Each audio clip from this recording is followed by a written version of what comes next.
महाभारत का युद्ध कुरुक्षेत्र में ही क्यों लड़ा गया?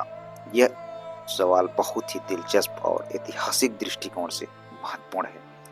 इसके पीछे कई धार्मिक और भौगोलिक और रणनीतिक कारण है। आइए इसे विस्तार से समझते हैं। आगे बढ़ने से पहले आपसे निवेदन है कि वीडियो को लास्ट तक देखेंगे, स्किप नहीं करेंगे। कुरुक्षेत्र को ही धार्मिक और पवित्र महत्व क्यों माना गया? अपने आप में बहुत बड़ा सवाल है। आइए विस्तार से समझते हैं। धर्म क्षेत्र कुरुक्षेत्र है समयतः युत्सव। महाभारत के पहले श्लोक में ही कुरुक्षेत्र को धर्म क्षेत्र कहा गया है।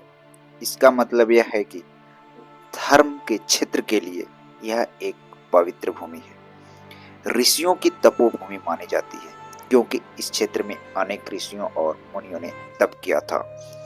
इससे यह स्थान आध्यात्मिक रूप से अत्यंत शक्तिशाली और शुद्ध माना जाता है। धर्म पक्ष युद्ध के लिए भगवान कृष्ण ने इस युद्ध को अधर्म के विरुद्ध धर्म की स्थापना के लिए माना और धर्म के लिए युद्ध यदि धर्म क्षेत्र में हो तो उसका प्रभाव गहरा होता है। ऐसा क्यों माना गया कि कुरुवंश की भूमि है यह, कुरुवंश का मूल स्थान है। यह भूमि कुरुवंश की पुश्तैनी जमीन थी, इसलिए इस युद्ध को यही करना अधिक उपयुक्त माना गया ताकि यह प्रतीक बने कि कुरुवंश की सत्ता का भविष्य यही तय होगा। सांस्कृतिक और ऐतिहासिक केंद्र कुरुक्षेत्र उस समय एक केंद्रीय और प्रतिष्ठित स्थल था जहां सभी राजाओं का ध्यान आकर्षित किया जा सकता था। इसे अनेक रणनीतिक कारण भी थे, एक एक करके जान लेते हैं। खुले मैदान का भूगोल कुरुक्षेत्र एक विशाल समतल मैदान था जो बड़ी सेनाओं के टकराव के लिए उपयुक्त था। वहां बड़े स्तर पर रथ, हाथी, घोड़े और पैदल सेनाओं संगठित रूप से लड़ सकती थी। राजनीतिक दृष्टिकोण के तटस्थ क्षेत्र यहाँ स्थान हस्तिनापुर से ज्यादा दूर नहीं था, लेकिन फिर भी एक तटस्थ मैदान था जहां दोनों पक्ष युद्ध के लिए सहमत हो सकते थे।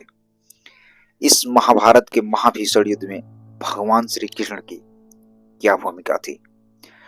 भगवान श्री कृष्ण ने इस युद्ध को कुरुक्षेत्र में कराने की योजना बनाई ताकि गीता का उपदेश इस पवित्र भूमि पर दिया जा सके। यह केवल युद्ध नहीं बल्कि मानवता के लिए एक आध्यात्मिक संदेश भी था। गीता का संवाद यही हुआ जिससे यह भूमि और भी पवित्र माने जाने लगी। कुरुक्षेत्र केवल एक युद्ध का मैदान नहीं था बल्कि वह एक धर्म युद्ध की भूमि थी। यह एक धार्मिक रूप से पवित्र, वंशानुगत दृष्टि से उपयुक्त, भूगोल और रणनीतिक के अनुसार उपयुक्त और आध्यात्मिक दृष्टिकोण से सर्वश्रेष्ठ स्थान भी था। इसलिए महाभारत जैसा महान युद्ध कहीं और नहीं बल्कि कुरुक्षेत्र में ही लड़ा गया। अगर यह जानकारी आप लोगों को अच्छी लगी तो प्लीज हमारे चैनल को ज्यादा से ज्यादा सब्सक्राइब करेंगे और साथ ही साथ शेयर करेंगे। बहुत बहुत धन्यवाद।